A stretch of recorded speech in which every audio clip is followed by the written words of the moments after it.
สบายดีผู้ได้เป็นพ่อแม่พี่น้องของเจนนมจุกกระปงนี่เนาะให้เราโทรหาค่อยเด้อเพราะว่าตั้งแต่เดือน6ที่เขาลงกันแล้วว่าเขาจะส่งเงินคืนให้ค่อยแต่ว่าเดี๋ยวนี้ยังติดต่อเขาบ่ได้เลยเดือนเจ็ดนี้มาเข้านี้เงียบไปเลยตอนนั้นเขาซื้อมีหมาล่านะมาให้ลูกสาวขายเขาจะซื้อ200 เก็ตแต่ว่าเขาบ่ได้200 เก็ตเนาะน้ำหมาล่าน้ำมาแล้วบ่เพราะว่าเอาอีกแล้วเจ้น้องเริ่มมีคนสาวไส้ประเด็นดราม่าโตเก่ายังบ่ทันซาโตใหม่ก่อขึ้นมาอีกแล้วงานนี้ผู้ใดผิดผู้ใดถูกเงินอยู่น้ำไผ่กันแท้สบายดี FC แฟนคลับทุกทานมาพบมาพ่อกันคลิปนี้จะพาทุกทานไปติดตามเรื่องราวของชีวิตเจ้น้องสาววัย19 ปีเป็นแม่ค้าออนไลน์ปัจจุบันนี้มีชื่อเสียงอยู่ในสังคมลาวเฮาก็ถือว่าเกือบว่าจะเป็นเบอร์ต้นๆอีกคนหนึ่งทานผู้ชมแต่เรื่องราวประเด็นดราม่าก่อจากเนืองเรื่องด้วยเปิดบริจาคอยู่ที่แขวงไส้สมบูรณ์ทานผู้ชมเรื่องราวตัวนั้นมันก็เลยห้อนแห้งมาฮอดปัจจุบันเวลาผ่านไปเป็นเดือนมือวานมือก่อนนี่ก็คิดว่าจะจบเพราะเรายอมเคลียร์เงินทั้งหมดแล้วว่าซันเดก็คิดว่าประเด็นดราม่าคงจะจบไปแต่ว่าพวกเจ้าฮู้บ่มือวานนี่มีคนหนึ่งออกมาโพสต์คลิปวิดีโอพร้อมกับประกาศหาญาติพี่น้องเพื่อนฝูงไผฮู้จักเจ้น้องให้ติดต่อไปหาคนนี้ด่วนคนนี้อ้างว่าตนเองได้สั่งมีนำเจน้อมจำนวน52 ล้านกีบแต่เจน้อมส่งให้เพิ่นน่ะเพียงแต่มูลค่า7 ล้านกีบยังเหลือเงิน44 ล้านกีบเราก็พยายามทวงกับเจน้อมแล้วเจน้อมบอกว่าเอาเงินเข้าธนาคารฝากเป็นระยะว่าซันเด3 เดือนจึงจะได้เหตุการณ์นี้เกิดขึ้นตั้งแต่เดือน2แต่ก็ยังบ่ปักใจเชื่อเฮาต้องเป็นกลางฟังความสองข้างนี้เพิ่นอาจจะอ้างแบบนั้นก็เป็นไปได้เพิ่นอาจจะอ้างแต่เพิ่นก็มาพร้อมกับหลักฐานได้เนาะเพิ่นอัดคลิปวิดีโอแล้วเพิ่นก็มาไล่เบิ่งว่าสั่งซื้อน้ำเจน้อมจังไดและผู้ใดเป็นผู้โอ้ลมตอบข้อความฟังแล้วเป็นเสียงของเจน้อมนะท่านผู้ชมรายละเอียดให้ทุกคนไปชมคลิปนี้น้ำกันสากลแล้วจังมาพ้อกันในช่วงต่อไปว่ามีมูลความจริงหลายน้อยขนาดใดไปวิเคราะห์น้ำกันเลยทุกคนสบายดีผู้ได้เป็นพ่อแม่พี่น้องของเจนนมจุกกระปงนี่เนาะให้เราโทรหาค่อยเด้อเพราะว่าตั้งแต่เดือน6ที่เขาลงกันแล้วว่าเขาจะส่งเงินคืนให้ค่อยแต่ว่าเดี๋ยวนี้ยังติดต่อเขาบ่ได้เลยเดือนเจ็ดนี้มาเข้านี้เงียบไปเลยตอนนั้นเขาซื้อมีหมาล่านะมาให้ลูกสาวขายเขาจะซื้อ200 เก็ตแต่ว่าเขาบ่ได้200 เก็ตเนาะน้ำหมาล่าน้ำมาแล้วบ่เพราะว่าเขาก็ได้30เนาะอย่างอีก170ยังบ่ได้เท่าไหร่บ่มีแต่จะช่วยเจ้าขายตัวนี้รถใหม่เนี่ยบ่แม่นคอยขายแล้วบ่มีแต่จะช่วยเจ้าขายตัวนี้รถใหม่เนี่ยบ่แม่นคอยขายแล้วรถใหม่นี่แม่นจะให้คนอื่นขายแล้วนะแต่เขาเจ้าก็จะขายในราคาที่ถูกนะบ่ได้ขายในราคาที่แพงคือเฮาเขาได้แต่30 เก็ตแล้วก็เงินหมดไปประมาณ7,800,000 44,200,000แล้วเขาบอกให้เจ๊โอนคืนให้เขาแต่ว่าเราบอกตอนทำอีนี้อันนี้ตอนนั้นเป็นเดือน2เนาะตอนทำอีนี้เราบอกว่าให้เขาท้าเราเอาเงินเขานี่นะไปยังก็ไปเข้าธนาคารอีก3 เดือนจะเอาออกได้นะเราบอกไปนั้นให้ค่อยแล้วก็ค่อยก็ว่าไปนั้นก็ได้บ่เป็นหยังเนาะเขาก็ท้าเขา3 เดือนแล้วก็ไกลหันมาแล้วก็เราก็ไม่ได้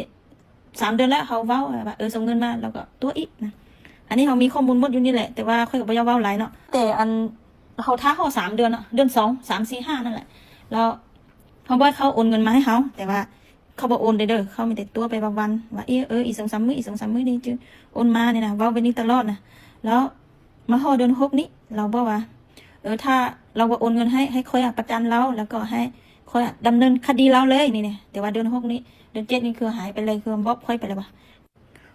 บอกเราเลยติดต่อกลับหาค่อยเด้อเพราะว่าค่อยก็บ่อยากดราม่าอย่างไรแล้วค่อยก็บ่มักนี่นะ FC แฟนคลับพวกเจ้าได้ฟังคลิปนี้แล้วพวกเจ้าคิดว่ามีมูลความจริงบ่สรุปง่ายๆก็คือคนนี้สั่งมีน้ำเจน้อม52 ล้านกีบแล้วก็โอนเงินมาให้เจน้อม52 ล้านกีบแต่ ทั้งเจน้อมนี่ส่งของไปให้เขานั่นมูลค่าบ่ฮอด52ล้านกีบมูลค่าฮอดเพียงแต่7ล้านเจ้าของเงินก็เลยทวงเงินคืนยังเหลือ44ล้านคันเจ้าบ่ส่งมีให้ค่อยส่งเงินได้บ่และเจน้อมบอกว่าเอาเงินไปฝากแล้วบ่สามารถถอนได้ต้องรอท่า3เดือนฮอด3เดือนปุ๊บคนนี้ก็ติดต่อมาหาสุดท้ายติดต่อบ่ได้เจน้อมบล็อกหรือว่าปิดเพิ่นไปแล้วบัดนี้พวกเจ้าฮู้บ่เจน้อมได้ออกมาเคลื่อนไหวแล้วต่อกับเรื่องนี้เดี๋ยวไปฟังก่อนว่าพวกเจ้าว่าเจน้อมเว้าถูกบ่แล้วพวกเจ้าไปฟังแล้วพวกเจ้าจะเข้าข้างผู้ใดเนาะทุกคนเด้อ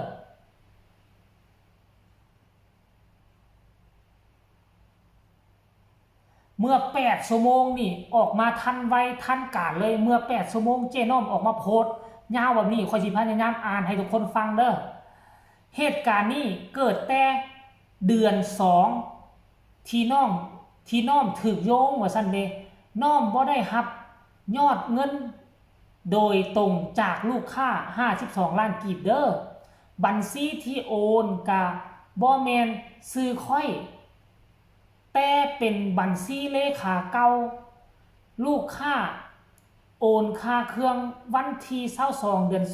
2ลาวโอนให้น้อมวันที่23เดือน2ตามสลิปโอนค่อยรับจากลาวแม่น15,660,000 กีบเท่านั้นเป็นเงินค่ามีและเลขาเก่าก็ได้ฝากเครื่องไปแล้วแต่บ่ครบพัดบ่แจ้งค่อยเลยว่าซั่นเด้และยังบอกลูกค้าอีกเคสนี้น้อมหาฮู้นำลูกค้ามื้อนี้พร้อมกับทุกคนน้อมจะรีบแก้ไขนำตัวเราให้ไวที่สุดโอ้โหท่านผู้ชมในคลิปเสียงน้อมก็บอกว่ามีหมดแล้วบ่แม่นน้อมขายแล้วว่าซั่นเนี่ยแม่นๆเราว่าเราบ่ได้ขายแล้วแม่นอีหลีให้คนอื่นขายแม่นแล้วทำอิฐแม่นน้อมตอบเสร็จแท้ต่อไปแม่นลาวลักเสร็จนำลูกค้าเองมีหลักฐานทั้งหมดนี่แม่นครั้งที่4นี่แล้วที่ลาวลักเสร็จนำลูกค้าและโอนเงินเข้าบัญชีตัวเองโดยบ่แจ้งน้อมย้อนว่าช่วงนั้นขายมีตอบแชทคนเดียวบ่ทันจึงให้พนักงานเข้าบ้านฟ้าตอบแชทช่วยตอนนี้น้อมให้เราออกเวียกแต่โดนแล้วแต่ค่อยก็จะต้องร่วมแก้ไขปัญหานี้ไวที่สุดพร้อมกับหลักฐานเห็นบ่ล่ะ 52 ล้านนี่ไปเข้าซื้อคนที่ซื้อนัทธิสานัทธิสาเด้อแต่ว่าเ